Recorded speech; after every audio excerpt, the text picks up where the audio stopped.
Good evening, students. I am Rohit, and today we will complete the remaining portion of President and Vice President. Okay, so welcome everyone. And so let us start the chapter. Okay, so in the last class, we discussed the basics related to the President and Vice President. Then, after we started with the election and qualification of President and Vice President, and some related points related to the election. And now we will start with the oath. Okay, so let us write the oath. So on one hand side, we will write the oath of the president, and on the other side, vice president. Okay. Now, the oath of the president is under Article 60, and the oath of vice president is under Article 69. So, who administers the oath to the president? So, the answer is the oath to the president is administered by the Chief Justice of India. Chief Justice of India. And remember, Chief Justice of Supreme Court is known as Chief Justice of India. So the oath to the office of the president is administered by the CGI. And what happens to the office of vice president? So the oath to the vice president is administered by the president. Okay, so this is for the oath. For vice president, for president, it is Chief Justice of India, and for vice president, it is the president. So in oath, you have to remember 2 points. The first is the article, and the second is who administers the oath. So this was the oath of the president and vice president. Moving ahead, now we will start with the tenure of president and vice president. Okay, so let us start. Term of office of president and vice president. Okay, so the term of president is under Article 56, and for vice president it is under Article 67. Now, what is the term of office of president? The answer is simple. The president hold office for 5 years. We elect president for 5 years. And same is the case for vice president. The vice president is elected for the period of 5 years. So they both hold the office for 5 years. Now, in the same article, that is Article 56 and 67, you will find the details about the resignation. So, under the same Article 56, you will find that the president gives his resignation to the vice president. So, in the same article, the resignation is also covered. So, we can write here that the resignation, which is also under the same article, the president gives resignation to the vice president. And under the same article,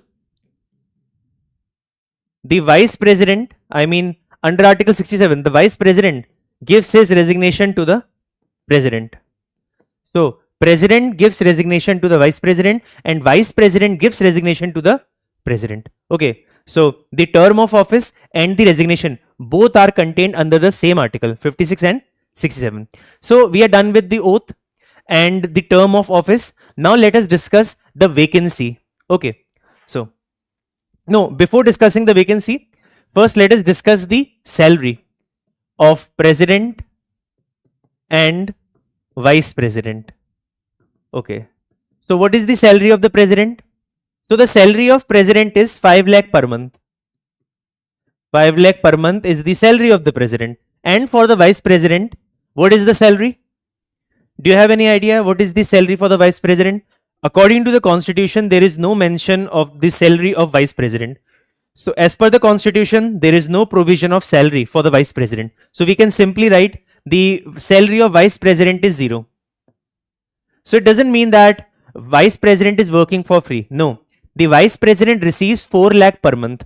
But that 4 lakh per month is not the salary of the vice president. That 4 lakh per month is the salary of chairman of Rajya Sabha. See, the only function that vice president performs in our country is that of the chairman of Rajya Sabha. See, we all know vice president is the ex officio chairman of Rajya Sabha. So the only function that the vice president performs is that of the chairman of Rajya Sabha, and the chairman of Rajya Sabha receives the salary of 4 lakh per month. So the answer is there is no provision for the salary of vice president, and vice president receives salary in the capacity of chairman of Rajya Sabha, and that is 4 lakh per month. So we can write it that vice president receives salary vice president receives salary in the capacity of chairman of Rajya Sabha, which is 4 lakh per month. Okay, so suppose if someone asks that what is the salary of the vice president, you simply say there is no salary of vice president, and then you answer that he receives salary in the capacity of chairman of Rajya Sabha, which is 4 lakh per month. Now this is the first point that you have to remember under the heading salary. For presidents 5 lakh per month, and for vice president nothing but 4 lakh per month for in case of the 4 lakh per month is the salary of chairman of Rajya Sabha. Now the second thing that you have to remember, who determined that the president will receive 5 lakh per month and the vice president will receive 4 lakh per month as the chairman of Rajya Sabha? Who determines this? So the answer is the power to determine the salary of the president and vice president is with the parliament. So it is the parliament that determines the salary of both president and vice president. So I hope this is clear, that the salary allowances of president and vice president are determined by the parliament. Okay, now the third thing that you have to remember under this heading is that from where this money comes. So the salary of the president of India is charged upon the salary of the president of India is charged upon the consolidated fund of India. So the 5 lakh per month comes from consolidated fund of India, and in the case of vice president the 4 lakh per month also comes from the same place, consolidated fund of India. So this is the place from where they receive 5 lakh per month and 4 lakh per month. And remember, their pension is also charged on the same fund, that is consolidated fund of India. And what is their pension? Their pension is 50% of the last drawn salary. So if the last drawn salary was 5 lakh, then their pension will be 2 lakh 50,000 per month. Okay. So these 3 points you should remember in the salary. What is the salary? Who determines the salary? And from where the salary comes? Okay. So these points are to be included in the topic salary. And now after salary we will discuss the vacancy.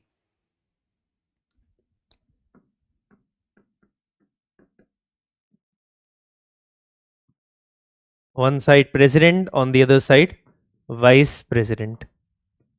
Okay, so let's see about the president. So we all know president hold office for the period of 5 years. Now suppose the president dies, the president died during the 5 years, or in between the 5 years he died, or the same case happened with the president.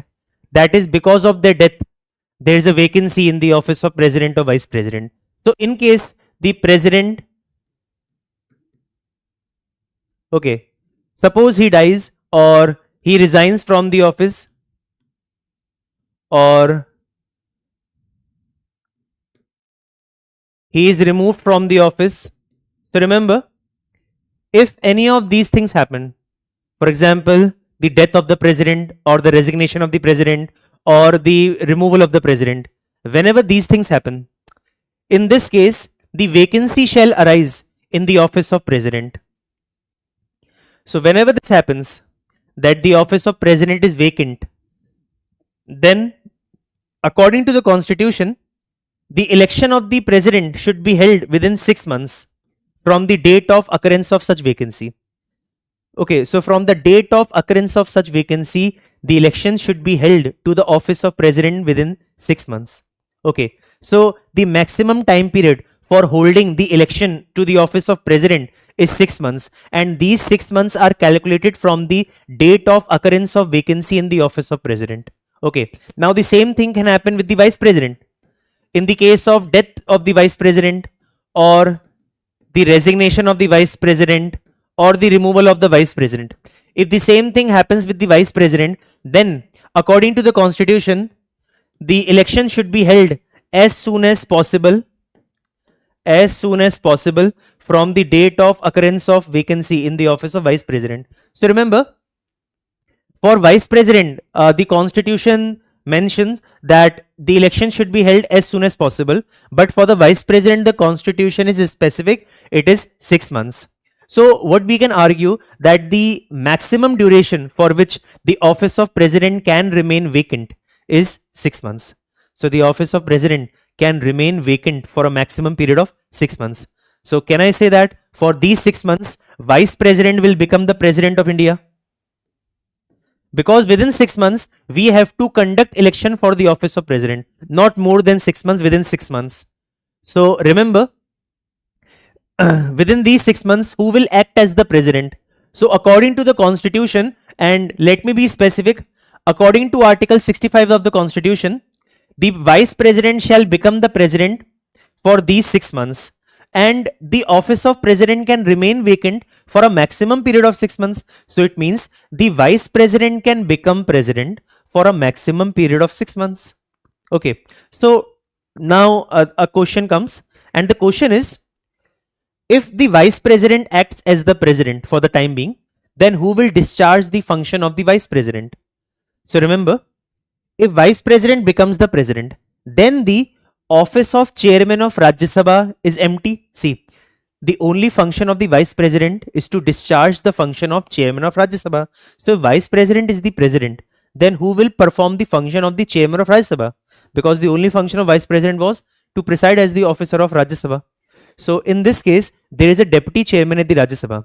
So in Rajya Sabha, there is chairman and deputy chairman. So whenever vice president becomes the president, the functions of the chairman are performed by the deputy chairman of the Rajya Sabha. And if you wonder that now who will perform the functions of deputy chairman, the only function of deputy chairman was to preside as the presiding officer when the chairman acts as the president of India. So we do not have to fill the vacancy of deputy chairman, because the only function assigned to deputy chairman was that when chairman is absent, you perform the function on his behalf. Okay, so I hope this is clear that the vice president becomes the president and he can become president for maximum period of 6 months. Okay, and remember, when vice president becomes the president, he will receive the salary of the president and not of the chairman of Rajya Sabha.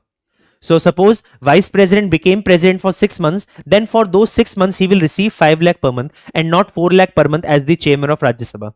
Okay. Now one more thing. What happens if both the office of president and vice president is vacant? What happens when both the offices are vacant? So now remember, this thing happened for the first time in 1969. So what happened in 1969? Dr. Zakir Hussain. In 1969, Dr. Zakir Hussain died. So at that time, the vice president was V.V. Giri. So as per Article 65, V.V. Giri assumed the function of president for the remaining time period. Now what happened? After a few days, V.V. Giri resigned. And now because of this, the office of president is vacant, and now the office of vice president is also vacant. So there was no mention in the constitution that who will discharge the function of the president in case the vice president is also not available. So in this case, president died and the vice president resigned. So now the office of president and vice president both are vacant. But we all know the only function of vice president is to be the chairman of Rajya Sabha. So if the office of vice president is empty, we can hold election as soon as possible, first thing. And second, the functions will be performed by deputy chairman of Rajya Sabha. So who performed the function of the president in this case in 1969? So under Article 70, because there was no mention of the there was no mention of this case in the constitution. According to Article 65, vice president will become the president. But there is no information about who will act as the president if there is no vice president. So under Article 65, there was no solution. So now there is Article 70. Article 70 says that in case of any contingency which is not mentioned in the constitution. Now the contingency which was not mentioned in the constitution was this. See, under Article 65, it was mentioned that if the president is absent or vacant, then the vice president performs the function. This particular contingency was mentioned in Article 65. Now what about this contingency? That even if the vice president is also absent, then who will perform the function of president?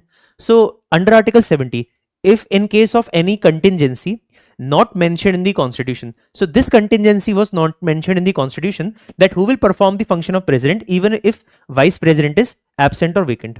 Then the parliament enacted a law under article 70, because article 70 authorizes the parliament to make a law whenever such contingency arise. So whenever such contingency arose, what happened? The parliament enacted a law, and under that law, it is the Chief Justice of India. Under that law, it is the Chief Justice of India who performs the function of the president when the office of vice president is also vacant. So, vice president acting as the president, Chief Justice of India acting as the president for the remaining time period if the office of vice president is vacant is not mentioned in the constitution. What is mentioned in the constitution? That if there is no president, then vice president will become the president. But there was no mention in the constitution about the CGI becoming the president of India. This was done under article 70. Under article 70, parliament enacted a law in 1969, and because of that law, CGI has the authority to become the president whenever the vacancy arises. Okay, so now who was the Chief Justice at that time? It was Muhammad Hidayatullah. So it was Muhammad Hidayatullah who assumed the function of president from 20th July 1969 to 24th August 1969. So for these many days, the Chief Justice of India performed the functions of president. Okay.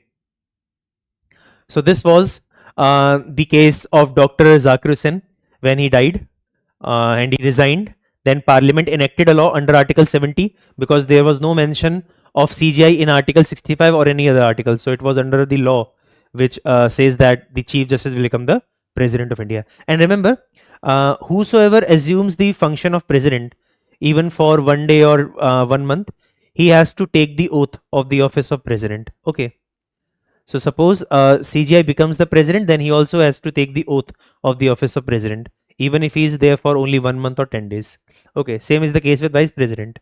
Now, this was for the vacancy, and I hope this point is clear that if the vacancy, I mean in case of vacancy in the office of President, then the functions will be performed by the Vice President and the elections will be held within 6 months. In the case of Vice President, if there is a vacancy, then the election will be held as soon as possible, and if both are absent or vacant, then CGI will become the President. And in case CGI is also absent, then who will perform the function? It will be the senior most judge of the Supreme Court. Senior most judge of the Supreme Court. Senior most judge of the Supreme Court will perform the function of the President. So I hope this thing is clear under the topic vacancy. Now, so we are done with oath, salary, term of office, vacancy, and under the term of office we discussed the resignation, and now we will start the removal of the President and Vice President. But for your examination, the removal of President is really important. I mean, no one is going to ask the removal of Vice President. The only point that you have to remember in case of removal of Vice President, that I will discuss after the removal of President. So first let us start the removal of President. Okay. But before starting the removal of President, let me tell you about Article 71. Just now I recalled that I forgot to mention Article number 71. Article 71 is important, and according to Article 71, all doubts and disputes, in connection with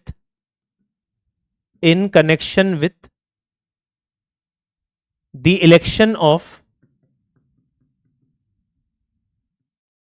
President and Vice President. Now remember, there are total 4 clauses under Article 71, but the most important clause of Article 71 is this, the first clause. According to first clause, all doubts and disputes in connection with the election of the President and Vice President,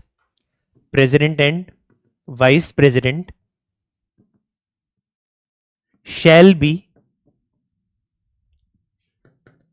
inquired into and decided by the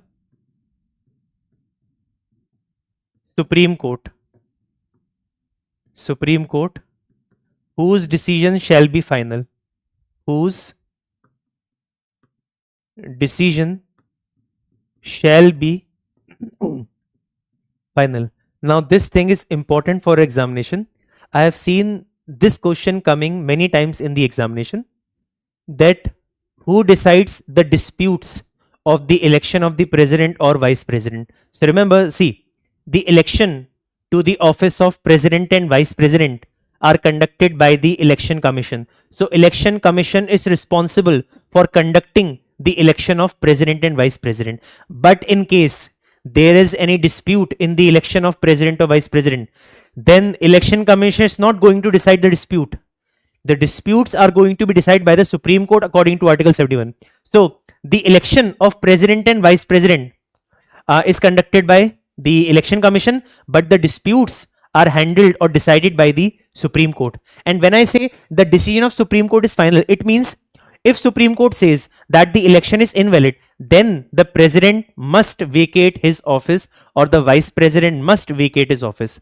So we cannot challenge the decision of Supreme Court because Constitution says that the decision of Supreme Court is final. So I hope this thing is clear, that the election is conducted by the election commission for both president and vice president, but the doubt and disputes are handled by the Supreme Court. Okay, and the decision of Supreme Court is final. So this thing is particularly important under this chapter, president, vice president. So remember this point is super important. Okay, so now we can start with the removal. Okay, so first we will discuss the removal of president. Then after we will discuss the removal of vice president. But the removal of president is going to take time. So first thing, the removal of president has been borrowed from USA. We have taken the removal procedure from USA first. Second, under the removal process, the charge that you can level against the president is the violation of the constitution. Violation of the constitution. So the only charge against the president is the violation of the constitution. There is no other charge mentioned in the constitution for the removal of president. And why I am saying this, because under Article 14 we studied exception to equality, and under exception to equality the first article that we covered was Article 361, and the first clause of article, sorry, not the first clause but the second and third clause of Article 361 says that no criminal proceedings can be initiated against the president. No court can pass an order for the arrest or imprisonment of the president. So it means we cannot file a criminal case against the president. So the only ground for the removal of president is the violation of the constitution, and the procedure to remove the vice president is under Article 61. So it is under Article 61 where you will find that the charge against the president is the violation of the constitution. But remember, yes, under Article 61 it is mentioned that the president can be removed on the ground of violation of the constitution, but nowhere it is mentioned that what is the meaning of violation of constitution. So the constitution has used this violation of the constitution, but the constitution has not defined the violation of the constitution. Now how can you define the violation of constitution? It is simple. See, under Article 74, the president is required to act according to the advice of Council of Ministers. But the president can return the advice of Council of Ministers for reconsideration. But after such reconsideration, if the Council of Ministers reiterates, then if the same advice is sent again by the Council of Ministers, then the president must act according to the such advice. Okay, so it means that the president has the authority to return the advice of Council of Ministers, but only once, not more than once. In the second instance, the president is supposed to act according to the advice of Council of Ministers. Let me give you an example if you're not still able to understand. See, suppose the Council of Ministers said this to the president. The Council of Ministers advised that you impose president's rule in West Bengal, or you impose president's rule in Bihar. So this was the advice given by the Council of Ministers to the president, that you please impose president's rule in the state of Bihar or Bengal. What president said? President said that you reconsider such advice. So Council of Ministers reconsidered such advice, and they again said that you impose president's rule in West Bengal or Bihar. So according to Article 74, now the president is bound to act according to such advice. So the president can return an advice only once, not more than that. In the second instance, he is bound to act. So suppose what happens if the president in the second instance once again returned the advice. If the president returns the advice of Council of Ministers twice, then this will be called as the violation of the constitution, because the constitution authorizes the president to return the advice only once, not twice. So if he returned the advice twice, then he can be charged with the violation of the constitution, because according to constitution you cannot return the advice more than once. So like this you can conclude what is the meaning of violation of the constitution, and it is under article 61 of the constitution. Okay, now before starting the actual procedure for removal, and one more thing, the procedure to remove the president is called as impeachment. So remember, for president we basically say it is the impeachment of the president, removal of vice president.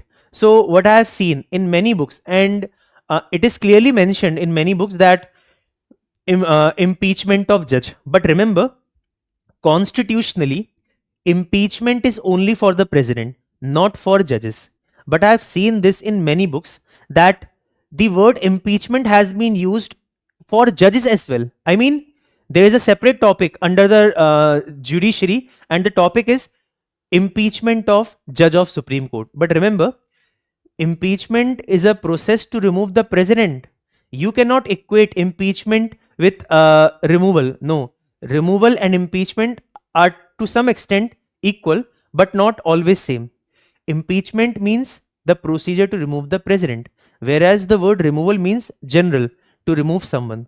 So when it comes to the judges, we always use the removal of judges, not the impeachment of judges, because according to constitution, impeachment is not correct for the removal of judge. Okay, but no one is going to go in such detail. I mean, even if you say impeachment of judge, then also it is fine. You don't have to argue with anyone, because no one is going to understand. It is understood that the word impeachment is used also for judges, but according to constitution, impeachment is not used for judges. It is only for the president. So the procedure to remove the president is the impeachment. But before I start impeachment, first let us discuss the difference between the election and removal of president. So on one hand side, I will write election, and on the other side I will write the removal. Now here we will discuss that who all participates in the election procedure and who all participates in the impeachment procedure. So who all participates in the election of president? MP and MLA.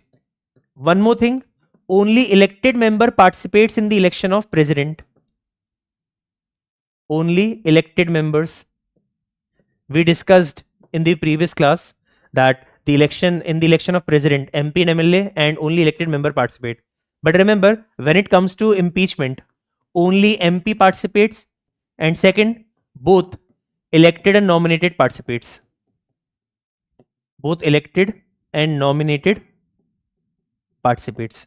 So remember, the question can come like this in the exam, that who forms the part of impeachment but are not the part of electoral college. Okay, or vice versa. Among the following options, who are the part of electoral college but not the part of impeachment procedure? So those who were part of this but not part of this were, I mean, MLA. They were part of this but not in the removal. And those who were in this but not in this were nominated member. So the nominated member participate in the impeachment procedure, but they do not participate in the election procedure, whereas MLA participate in the election procedure, but they do not participate in the removal procedure. So this thing you have to understand, that who participates in the electoral college and who participates in the impeachment procedure, and the difference. Okay. So I hope this is clear. In the election they participate, and the removal they participate. So it means states participate in the election of president, but they do not participate in the removal of president. Okay. Now we can start with the impeachment procedure. Impeachment procedure, which is under Article 61 of the Constitution. Now we all know, in the impeachment, MPs are going to participate. MP means members of Lok Sabha and members of Rajya Sabha. So here we can write that Lok Sabha will participate and Rajya Sabha will participate in the impeachment procedure. Now it is simple. See, you all know Lok Sabha is more powerful than Rajya Sabha. Why? Because Lok Sabha is elected by the people of India. And in a democracy, any body which is elected by the people will be considered as the supreme. So Lok Sabha has more power than the Rajya Sabha because Lok Sabha enjoys the support of the people. People of India elected the Lok Sabha. Rajya Sabha is not elected by the people of India. So basically Lok Sabha is more powerful than Rajya Sabha. But when it comes to the removal of president, they both are equal. You should not think that here now Rajya Sabha will be more powerful than Lok Sabha. No, no. You basically, I mean, usually or in general, Lok Sabha is more powerful than Rajya Sabha. But during the removal of president, they both are equal. So during the removal of president, they both enjoys equal status or position. Now what it means to say equal? Equal means we can start the impeachment procedure from either house of the parliament. I can start the impeachment procedure from Lok Sabha or from Rajya Sabha. So now suppose if I have to start the procedure from Lok Sabha, then how I will start the procedure? See, how many members are there in Lok Sabha? The total strength of Lok Sabha is 543. So if we have to start the procedure from Lok Sabha, then how we will start? First of all, 1/4 of total membership is required. Now this 1/4 of total membership will prepare a written notice. In that written notice, it will be mentioned that we are going to introduce a resolution for the removal of president only after 14 days of giving such notice. So it means these 1/4 members will prepare a notice, and in that notice it will be mentioned that we will bring a resolution to remove the president, and we will bring this resolution only after at least 14 days of giving such notice. So it means these 1/4 member will give 14 days advance notice. Okay. They will give 14 days advance notice, and once the 14 days is over, then they will introduce a resolution for the removal of president. And in this resolution, it is mentioned that the president has violated the constitution. So remember, for removing the president, a resolution should be introduced in either house of the parliament. And for introducing such a resolution, first of all, you should give at least 14 days advance notice. This resolution can be introduced only when you have given at least 14 days advance notice. It is not like that 1/4 member are ready. Now 1/4 member suddenly introduced. Suppose I am a member of parliament and I convinced 1/4 members of Lok Sabha that okay, we should remove the president on the grounds of violation of the constitution. Okay, let us introduce a resolution. No, all these things cannot happen spontaneously. No, these things are not all of a sudden. If you have to remove the president, then you have to first of all give the notice that we are going to remove the president, and see, this is the written notice.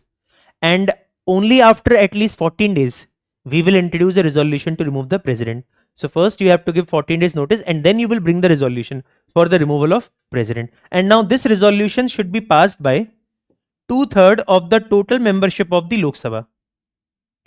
If you are not able to achieve 2/3 of the total membership, then the resolution is defeated and the president will not be removed from the office. So if you have to remove the president from his office, then the resolution should be passed by 2/3 of the total membership of the house. And once the resolution is passed by 2/3 of the total membership, then it will be the turn of Rajya Sabha. So now the procedure from Lok Sabha is over. Now it is the turn of Rajya Sabha. Now what will happen in the Rajya Sabha? So now what Rajya Sabha will do? See, the charges were imposed by the Lok Sabha. So Lok Sabha imposed the charges. Now, who is going to investigate the charges? Suppose if Lok Sabha imposed charges, then it is the duty of the Rajya Sabha to investigate the charges. So the duty of the second house is to investigate the charges. And the only charge that can be leveled against the president is the violation of the constitution. Okay. So they will level the charge against the president and they will investigate the charge. Now, it is possible for the Rajya Sabha to either investigate the charge on its own, or it can authorize some other court to investigate the charge. Suppose Rajya Sabha authorized a particular court to investigate the charge on the president. Okay. So either Rajya Sabha can do on its own, or it can authorize some other court or any other body to investigate the charge. And now suppose after investigation, it is found that yes, president is guilty of violation of constitution, then the Rajya Sabha will also pass the same resolution with 2/3 of the total membership of Rajya Sabha. Now the total membership of Rajya Sabha is 245. So this resolution should be passed by 2/3 of the total membership of Rajya Sabha. Now remember, suppose upon investigation, it has been declared that the president is guilty, but the 2/3 majority is not achieved in the Rajya Sabha, then the president will not be removed. The president can be removed from the office only when the resolution is passed from both the houses of parliament by 2/3 majority of total membership of the house. So it is important to pass the resolution from both the houses with this majority, 2/3 of the total membership. And remember, this 2/3 of the total membership is also a type of special majority. Under the constitution, there are main three types of special majority. So one of the type of special majority is under Article 61, and it is 2/3 of the total membership of the house. The another type of special majority is under Article 249, and that is 2/3 of the members present and voting in the house. And another type of special majority is under Article 368, and that is majority of the total membership of the house and majority of not less than 2/3 of the members present and voting in the house. So basically there are three types of special majority in the constitution. The first special majority is under Article 61. This is the special majority under Article 61. The second special majority is under Article 249, which is also considered as a special power of Rajya Sabha. And the third special majority is actually used for the amendment of the constitution, that is under Article 368. Okay. So this is also a kind of special majority. Okay. So I think we are done with the removal procedure from Lok Sabha. So right now what we discussed, what will happen if the procedure is initiated from Lok Sabha. Now let us change the case. Now we will start the procedure from Rajya Sabha and not from the Lok Sabha. Okay. Now what will happen if the procedure is started from Lok Sabha? Rajya Sabha. If we want to start the procedure from Rajya Sabha, then what are the steps? The first step will be 1/4 of the total membership of the house is required. Okay. 1/4 of the total membership of the house is required. Now they will prepare a 14 days advance notice. And only after that they will introduce a resolution for the removal of president, and this resolution should be passed by 2/3 of the total membership of the house. And once this resolution is passed from the Rajya Sabha, now it will be the turn of Lok Sabha. And now what Lok Sabha will do? See, as I said, if the first house levels the charges against the president, then the other house will investigate the charge. So if Lok Sabha if Lok Sabha impose the charge upon the president, then the Rajya Sabha will investigate the charge. And if Rajya Sabha impose the charge, then Lok Sabha will investigate the charge. So it is always the duty of the other house. Remember, it is always the duty of the other house to investigate the charges. So if the procedure is started from the Lok Sabha, then the duty will be of the Rajya Sabha to investigate the charges. If the procedure is started from Rajya Sabha, then it will be the duty of Lok Sabha to investigate the charges. Okay. So now the other house will investigate the charges. So now it will be the turn of Lok Sabha to investigate the charges. Now the Lok Sabha will investigate the charges. Okay.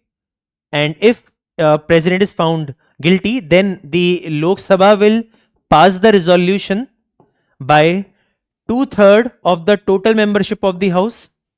And if the resolution is not passed by 2/3 of the total membership of the house, then the president will not be removed, because I said earlier that the president will be removed from the office only when both the houses of parliament passes the resolution by a special majority. So I hope this thing is clear, that we can start the procedure from either house of the parliament, and if we start the procedure from Lok Sabha, then these will be the steps. Okay, see, steps are same. If you start from here, the steps will be same. If you start from there, the steps will remain same. The only difference is the who is going to investigate the charges. The other house will investigate the charges. And in the entire history of independent India, no president has been impeached so far. So this procedure has never been initiated. Okay. No president of India has ever been removed from the office by the process of impeachment. Okay. It has never been initiated in our country. So this was the procedure for removal of president. Okay. Now after the removal of president, we will start with the removal of vice president. Now, what is the removal of vice president? So, for the removal of vice president, we will not write impeachment, we will simply write removal. Okay. And the removal of vice president is under Article 67. So, under Article 67, there is removal of vice president. And remember, for vice president, few points you should remember. There is no special procedure to remove the vice president. I mean, for removing the president, there is a special procedure, that is the impeachment. But for removing the vice president, there is no special procedure called impeachment. Second, for removing the president, you impose charge against the president, and that is violation of the constitution. But for removing the vice president, there is no charge. So no charge is mentioned in the constitution for the removal of vice president. So the vice president can be removed without any charge and without any special procedure. So it is simple to remove the vice president from the office, but it is a tough task to remove the president from the office. Okay, because impeachment is a tough procedure, whereas for the removal of vice president, there is no such special procedure. So it is simple for the parliament to remove the vice president. So now, who will remove the vice president? Remember, Lok Sabha and Rajya Sabha both elected the president, so both will remove the president. Sorry, they both elected the vice president, so they both are going to remove the vice president. But remember, the procedure to remove the vice president will always start from Rajya Sabha, not from Lok Sabha. In the case of president, we can start the procedure from either house of the parliament. But in the case of removal of vice president, we can start the procedure only from the Rajya Sabha and not from the Lok Sabha. And remember, see, first we will start the procedure only from Rajya Sabha. And now remember, there is no mention that how many members are required to initiate the procedure. In case of president, 1/4 members were required to initiate the procedure. But in the case of removal of vice president, there is no mention that how many members are required for the removal of vice president. I mean, how many members are required to initiate the procedure. So there is no mention of minimum members. Only thing that is mentioned is that the procedure will begin from Rajya Sabha. And in Rajya Sabha, if you have to remove the vice president, then you have to give 14 days advance notice in Rajya Sabha. And once this advance notice is over, then you will introduce a resolution to remove the vice president, and this resolution will be passed by effective majority of Rajya Sabha. And once the effective majority is achieved, then it will be the turn of Lok Sabha. And now Lok Sabha will also pass the resolution by simple majority. See, it is the simple majority of Lok Sabha and effective majority of Rajya Sabha.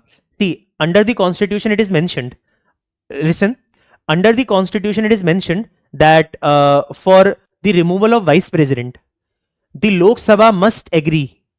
I mean, once the Rajya Sabha passes the resolution by effective majority, now it is the time for the Lok Sabha to agree to such resolution. So the word agree is used for Lok Sabha. So we can simply assume that here agree means simple majority. So simple majority is not mentioned under Article 67. What is mentioned is that Lok Sabha should agree to this resolution. And for this agreement, we are saying that simple majority will be required. Otherwise, how Lok Sabha will agree? The only way to agree is by simple majority. Okay. No other majority is required, because you cannot assume on your own that if the word agreed is used, then we can assume special majority. No, it has to be special majority. I mean, the constitution will be specific that the special majority is required. The constitution will mention that for removing this, special majority is required. But here the constitution has not said that you require a special majority or 2/3 majority. The constitution is simply saying that you should agree to this. So agree means simple majority of Lok Sabha. And once the simple majority is achieved from the Lok Sabha, the vice president is removed from the office. So what all points do you have to remember? That there is no special procedure to remove the vice president. There is no charge against the president, against the vice president. Then the procedure can be initiated only from the Rajya Sabha and not from the Lok Sabha. And there is no mention that how many members are required to initiate the procedure. The only thing that is mentioned is that 14 days advance notice should be given. How many members are going to give 14 days advance notice? That is not mentioned under Article 67. And after this 14 days advance notice, a resolution will be introduced which will be passed by effective majority. Now, there will be a question in your mind, and the question will be, so what is the effective majority? I hope you remember simple majority. Simple majority means majority of the members present and voting in the house. If you are not able to understand what is present and voting in the house, now listen. See, what is the definition of simple majority? The definition of simple majority is majority of the members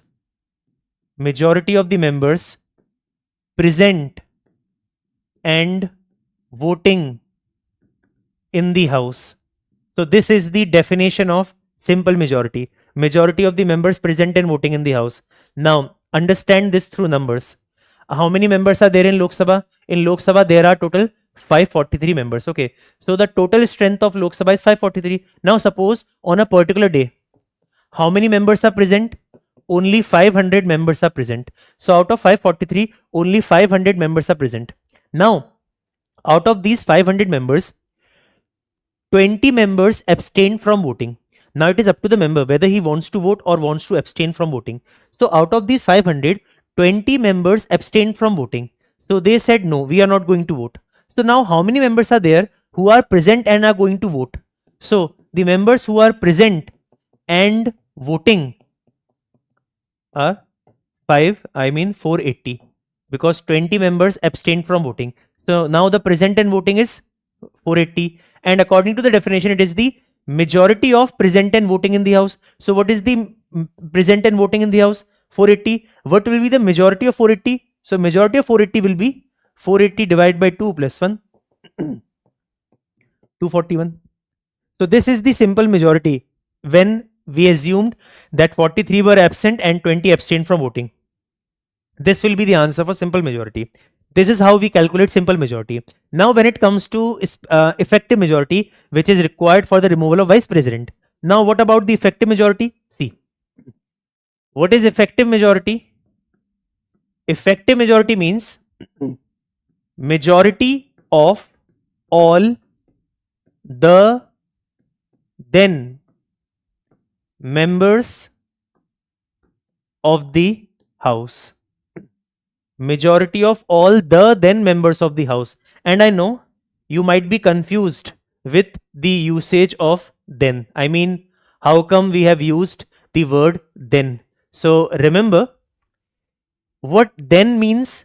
See, in Rajya Sabha, how many members are there? The total strength of Rajya Sabha is 245. Now suppose out of 245, 15 members resigned. Out of 245, 15 members resigned. So now how many members are there in the Rajya Sabha? 230 members are there, because 15 members have resigned. So 15 seats are vacant. Okay. So all those seats which are vacant, you should remove that. So we have removed the vacant portion. Now how many members are there? 230. Now remember, this 230 is the then members means you remove all the vacant seats. Once the vacant seats are removed, in our case we assumed 15 seats are vacant because these 15 members resigned from the office. So 15 seats are vacant, we assumed this, so we deducted these 15 seats, and now it is 230. So 230 is the then members, and we want majority of then members. So majority of then members means more than half. It will be 116. Okay, so this is how you calculate then members or effective majority. Okay, see, there are some books in the market where it is mentioned that for removing the vice president, absolute majority is required. Absolute majority is different. Okay, it is the majority of the total membership of the house. And here we are not calculating the majority of total membership of the house.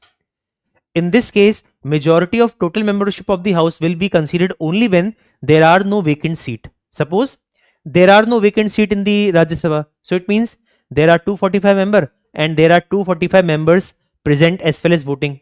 I mean, see, we have not considered that there is any vacant seat, so there are all 245 members.